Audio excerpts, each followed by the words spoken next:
What's up everybody and welcome back to more CCLP3. We are here with Mud and Water. This is another Joshua Bone level and a really fun one too. It kind of reminds me of Digger if it met the Marsh from the original game. So yeah, kind of fun. I really enjoy the idea of it. So you have to basically get a teeth from this area to go to the first room with the bugs and interrupt the stream there. So I'm going to get this guy. And we'll see how this goes. Hopefully things will go pretty smoothly. But while we're waiting, we can go ahead and do this section, which is thankfully pretty simple. There's a pretty interesting, I don't want to say daredevil way to do it that's involved with the bolt time, because it's really not that hard, but it's a lot more risky than this version of it that I'm doing right here. And that's it. Mud and Water completes. On to Damp. This actually has a funny story behind it. Well, not the level, but the designer of the level. His name was Dan Paget. He submitted a set of 149 levels for the CCLP3, and he pretty much left the community after he did that. Like, he never showed up again. And it was years later when CCLP3 was released. But I do remember that when he was around, I was kind of like lurking around the news group, since back then I wasn't really allowed to talk to people on the internet. And strangely enough, in my email inbox later that week, I found a piece of spam email with a very suspicious attachment in it. I was like that. I got a virus and my computer crashed. I'm just kidding. No, actually, I didn't open the attachment, but I noticed his email address was the same as the guy from the news group, and I was just like, what? So, I don't think he meant to do that. I'm guessing that it was just a complete coincidence, because, I mean, I never talked to the guy, I never posted on the news group, I never talked to anyone online, so I don't know how in the world that would have happened other than just mere coincidence. So yeah, he never showed up again, which is kind of sad. Well, actually, wait, he may have released another set. Did he release another set? I can't remember. But at any rate, this level, I want to say this level did pretty well in voting. So, yeah. Wait right here. And we got the bold time. There's actually a way to get a time that's 4 moves faster than that, but you can't get 111, sadly. Anyway, on to Map the Path. So, as I mentioned, I think I mentioned this, that involve monster manipulation, and this is certainly one of those. And I really like this one just because it is really open and you can pretty much do whatever in this level. Like, there's really no restrictions other than you gotta be careful with where you put the monsters and stuff. But I mean, you can do all kinds of things. I mean, you can use different monsters on different bombs if you want. I'm just taking a semi-optimal route. I mean, this is nothing close to the bold route, but it'll do for the LP. This was made by Wes Powers, by the way. And it's also a level that I managed to find a faster time on after, well, very long time following the set's release. I don't know, I think it was just playing in links that inspired me to try it, if I remember correctly. I was just playing in links and I was like, huh, I should look at Microsoft's bold time again, and that was really close. That could have ended really poorly, but thankfully we made it.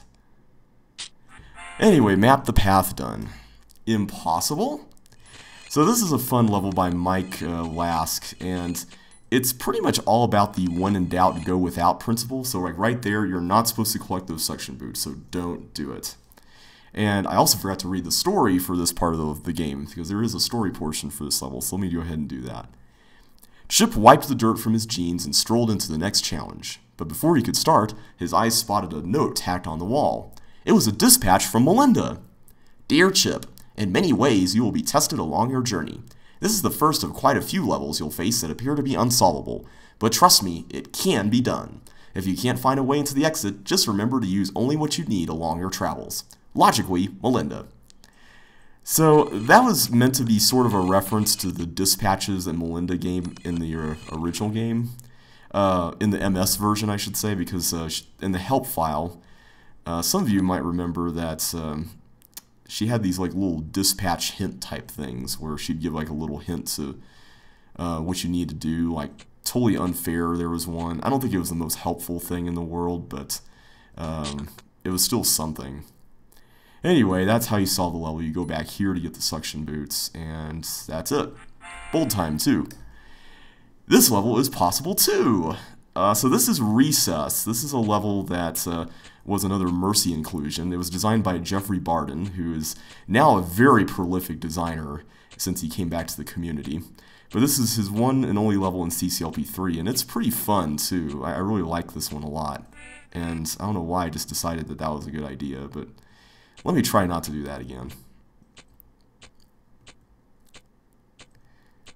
So yeah, the staff decided that we would add that hint that said this level is possible too, as kind of a joke for after recess, just to reference that. And did I just forget to... I forgot to get those. Wow. Wow. That was dumb. That was so dumb.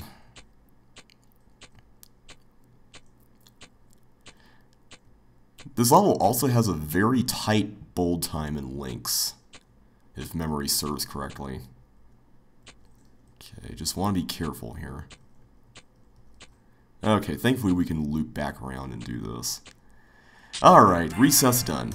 Moving on to Spiral. This level, this was the highest voted level in CCLP3. It was designed by Joshua Bone, and it's such a cool concept. I personally think it is a little bit long in the tooth, though. I like it, but it goes on for quite some time. Oops, here we go. Now that being said, though, it's a really neat level. But after I saw it, I decided, and this was kind of my style. I decided to kind of make my own version of it. Back then, I was kind of like Eddie back in the day, where I'd take other people's concepts and kind of repurpose them.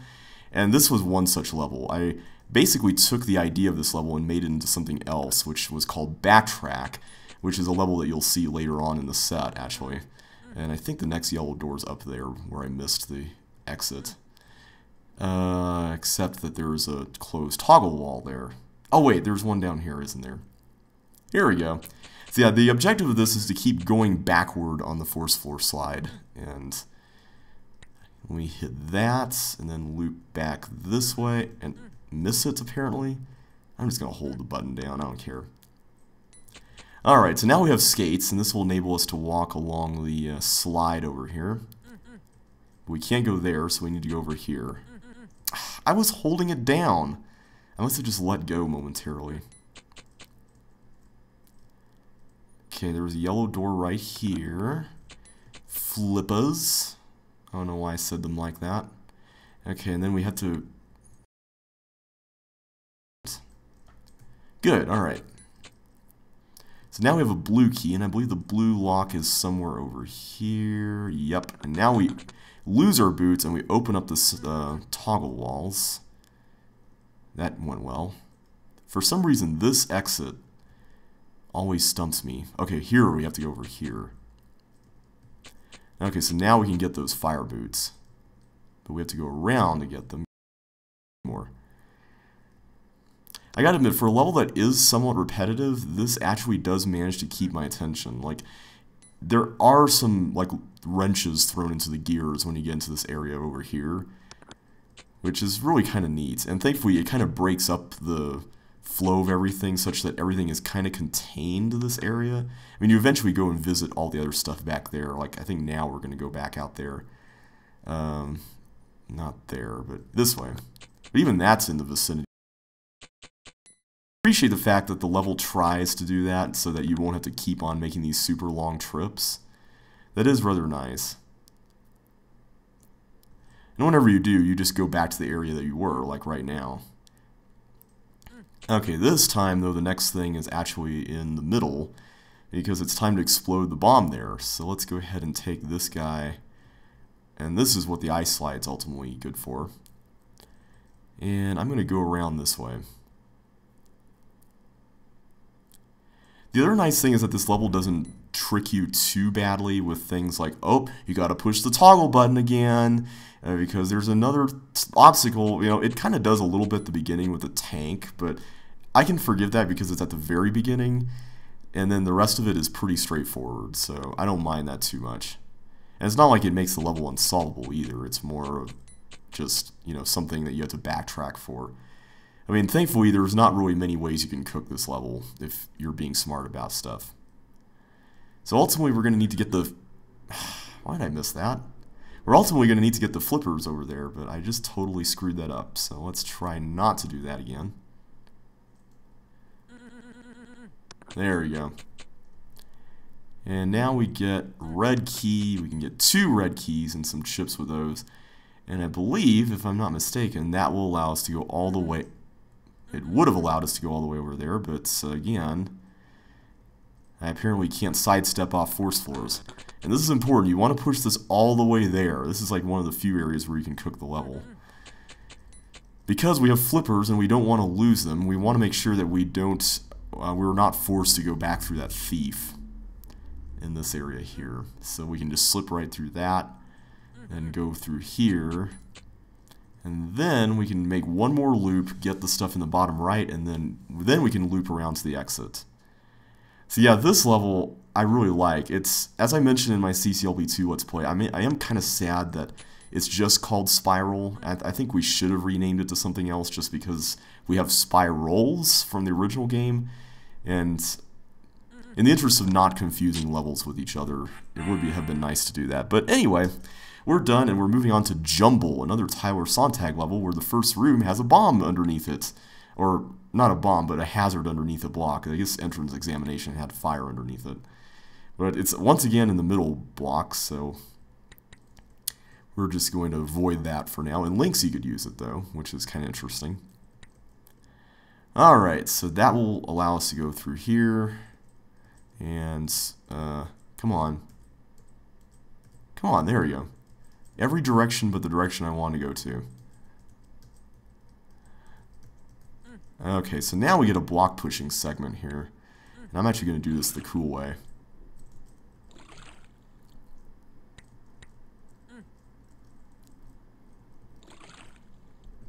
There we go. That's really fun. I love doing that.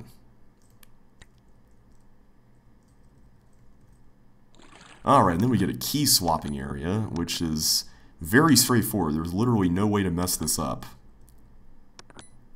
Yeah. So yeah, this is just walking back and forth.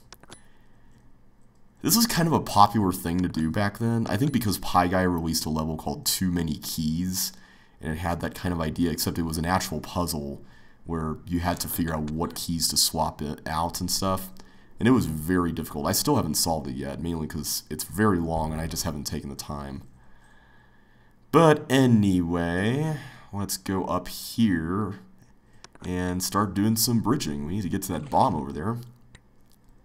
And ultimately, we're going to need to get some suction boots to proceed further this direction. So hopefully we can find some on that side. So recently, Josh Lee just came out with a level that was based on the walls of this level, and it was called Fire is My Enemy. It wasn't my favorite level ever, but it was pretty fun, though. Alright.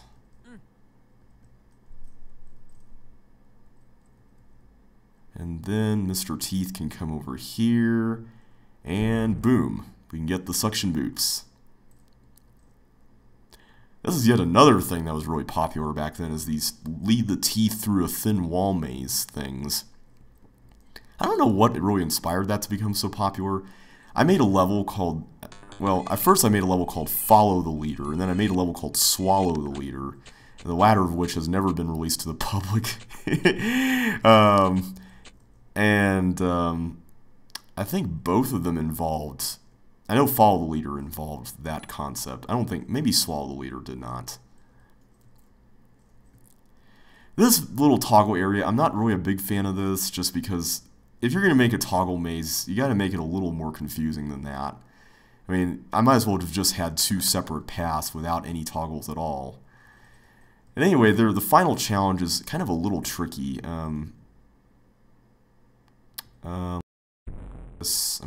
I'm going to lead the fireballs around the edge, and then there we go. Okay, so let me push this over this away, like that. That should get enough of them around. because we only need 3 to get to the exits, and one of them blew up the bomb there by the ring area. There we go, Jumble done. Pac Man. This level was made by Gene Hoffman, a designer who was also an optimizer back in the day. And she was very active while optimizing Tom Rao's level set, Tom R1. That was, interestingly enough, that was like my first real optimization challenge that I faced as an optimizer. Like this was back in the day when custom level sets were a big deal in the optimizing world. Nowadays, it's not much the case anymore. I'm kind of sad though, because I love optimizing custom levels, and I wish more people did it. But I know we all have limited time, and we have a lot of official sets that we need to cover, so understandable.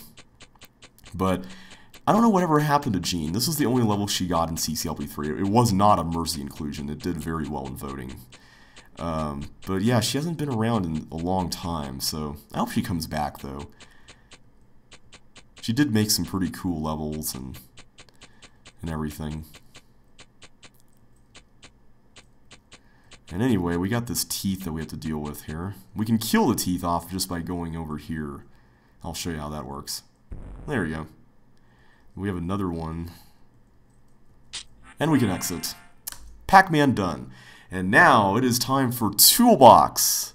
This is my first level in a CCLP, and it's one that I'm not exactly the most proud of, because this is basically a giant item swapper, and it's kind of a bit of an annoying one. So, like I mentioned back on Spiral, one of my tendencies was to take other people's ideas and repurpose them in some way back then. And there was a level that gained a lot of attention after its release called Which One Next. It's actually later in the set when it appears. But it was made by Jimmy Vermeer, and it was a really cool level to optimize. I mean, it was very tough to optimize. But the problem was that it was just so huge. And I thought, why not take this concept and make a smaller scale version out of it? So I decided to make this level, and it was, now looking back on it, I think it was still a little too big.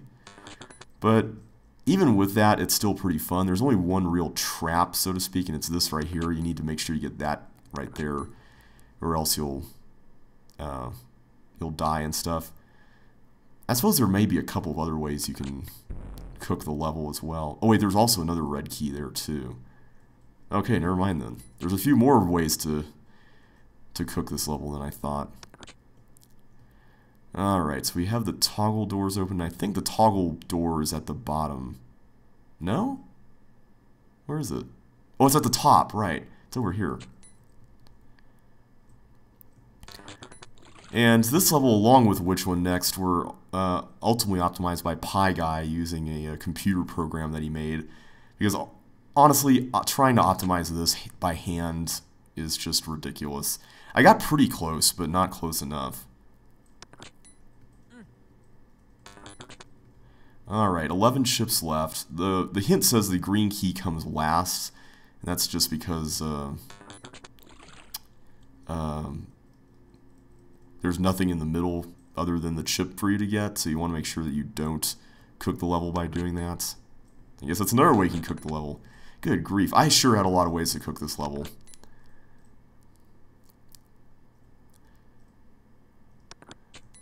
Alright, it's down to 6, and I think... No, there's 2 fire boots left. Okay, here's one fire area. Okay, there's the other one. It's over there.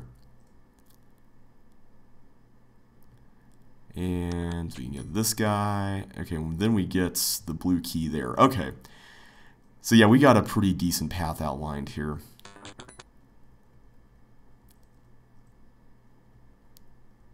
And there we go. So unless we get killed, I think we got this pretty much in the bag. And voila, we are done with Toolbox. That was fun.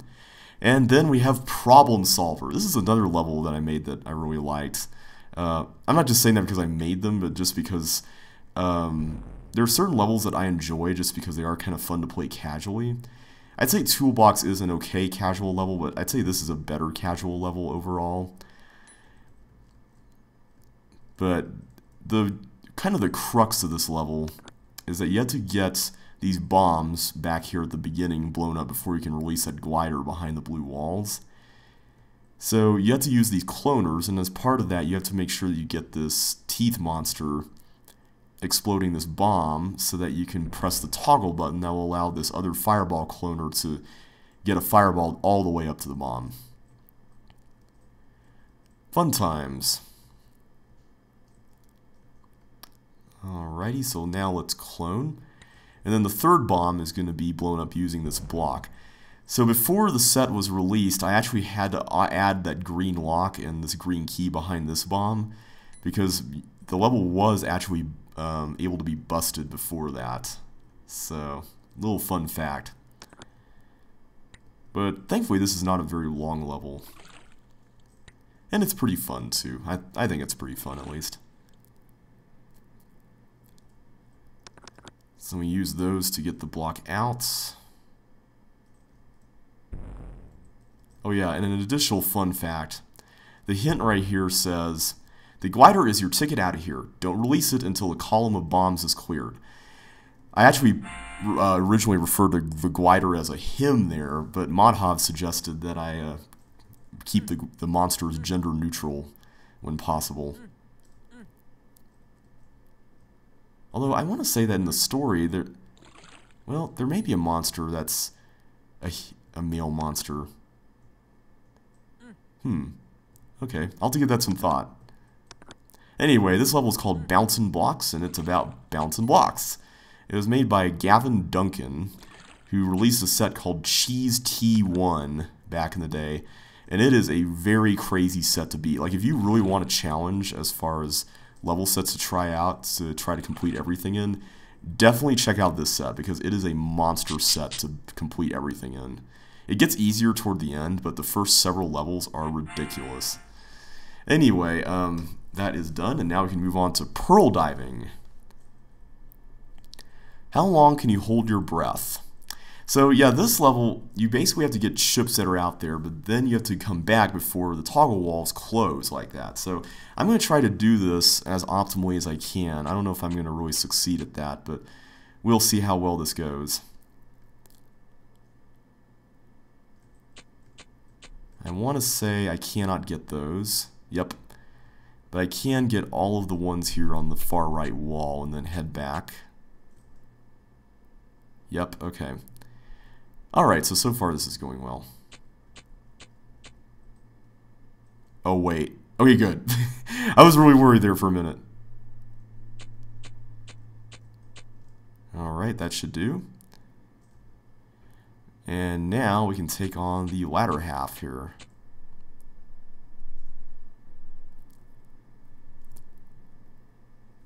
So this is by Joshua Bone. Really cool concept, too.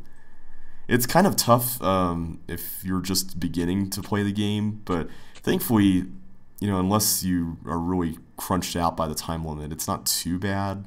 So that's nice. Alright, we just have 5 more, and this should be all we need to get to the exits. And bold time, too. Sweet. Now for more story. Phew, I'm exhausted, Chip thought to himself. I think I'll rest for a bit in the lounge. As he plonked down on the sofa, Chip noticed a couple of drawings lying on the table. He rubbed his eyes in disbelief. They looked like parts of maps of some levels that he hadn't yet played. He leaned back and started thinking about what the rest of each level might be like. Then before he knew it, he had dozed off. In his dream, he was in one of those levels. It was all hazy and he couldn't see beyond the parts that had been drawn, but he had to find a way out. So yeah, we're in Dream World now, and this level is called Vaydream. It's by Modhov, and it's actually kind of got a bit of an interesting gimmick to it that ties into some of the later levels in this set, and I'll explain that when we get there. But you want to use this teeth to blow up this bomb, like that, and then get a chip here. There's actually an extra chip for some reason. I guess that's part of the kind of surrealness of the dream. I want to say that we actually created a level category called Surreal in honor of this level when we were sorting out all the levels as a staff. Hey everybody, it's JB from the future, and I've come back to read a story portion that I forgot to include in this video. I'm so sorry about this, but I promise you I will return you to your regularly scheduled LP after I read this. So here we go. "Chip, wake up!" cried Melinda. "Good grief, you'll never be done if you keep loafing around like this." I'm sorry, Melinda," Chip answered. "I was just thinking about these levels here and—" "You were not supposed to see those drawings," Melinda replied sternly. "These levels haven't been completed yet." She paused. "And we're not sure if they ever will be." "Will I get to play them when they're ready?" Chip asked eagerly. "Don't worry about that," Melinda snapped. "You'd better just pay attention to the next level for now." I think that was Modhov's idea, because we had a few levels toward the end that fit in that category too. Well, one in particular. Anyway, motion blur is the next level, and notice that there's a hint here that we cannot get to. That's going to be important. And what this is supposed to signify is that there is a hint in this level and that you are supposed to find it. So we're going to have to be on the lookout for that hint.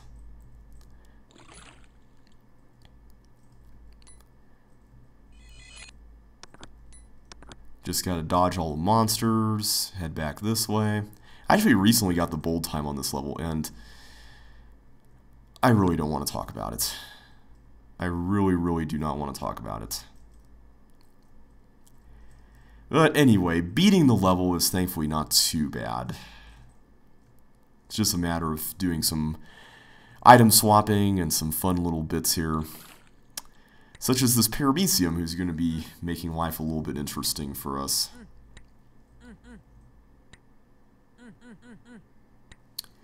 And now we go down into this tank area. Ah! Okay, I don't know why I just decided to dive into that. But anyway, in case you couldn't figure it out by now, this level is the cipher level for the set. And each creature forms a letter. Like that was an M. The Paramecium in this room is going to form a P. These teeth create a letter M as well. This ball creates an L. This block creates a J. And then this fireball over here creates an S. So if you track what row each letter is on, then you can create 3 passwords and hopefully not die like I just did there, like a punk.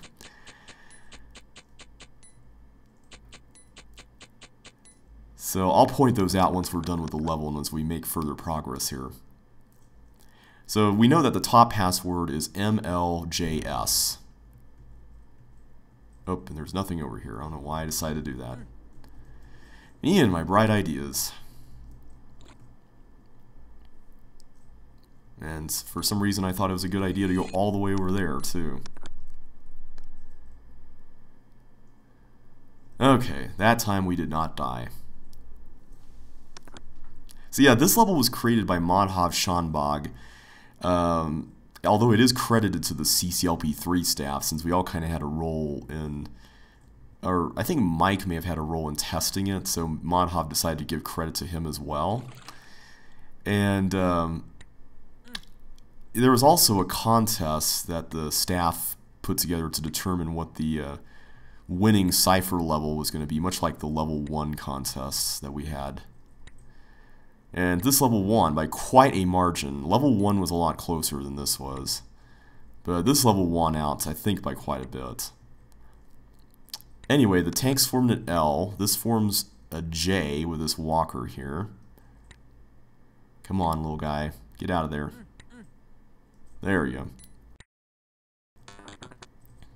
And then this bug forms a G. And then these monsters here all look like an M.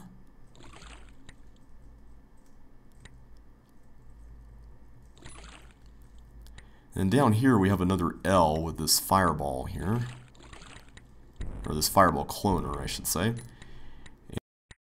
this glider gives us another P. So the middle password is PJGM. And the bottom password is LMPL. So one of the things that's also interesting about this level is that each of the passwords, although not in sequence, but when matched up with other letters from this level forms the initials of a staff member. Each creature can be quite a character, huh? Indeed. Literally. So, Pie Guy and Paul Gilbert, who are both on the staff, each get P and G. I get JL. And then we have Larry Jackson, who gets LJ. Mike Lask, who gets ML. Peter Marks, who gets PM. And I think that's all the stuff I needed, right? Yep, that is it. And did I miss anybody? I feel like I'm missing somebody. Mike, Paul, Pie Guy, me, Peter, Larry, and Modhov. Modhov is MS. So yeah, that's Motion Blur. Really fun and clever level. I like it a lot. And anyway, MonsterMaze. This is a David Pinkston level, and some of you might recall that I mentioned David in my CCLP3 Let's Play when talking about designers who didn't quite get levels in that set because they didn't give permission for them to be included. Well, thankfully he gave permission for his levels to be included in CCLP3 after somebody in the community contacted him. I think it was Alice Voith, who was one of the original charter chipsters.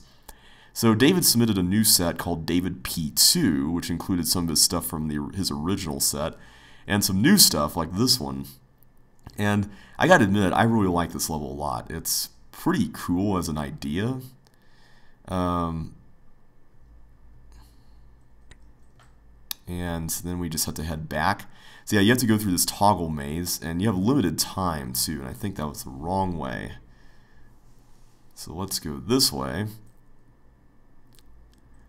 So I like the fact that you have to guide the monster through a maze of toggle walls, but then those walls become walls to you when you head back out to the exit. Kind of a clever idea. And the time limit really does make things pretty exciting as well. So that is MonsterMaze.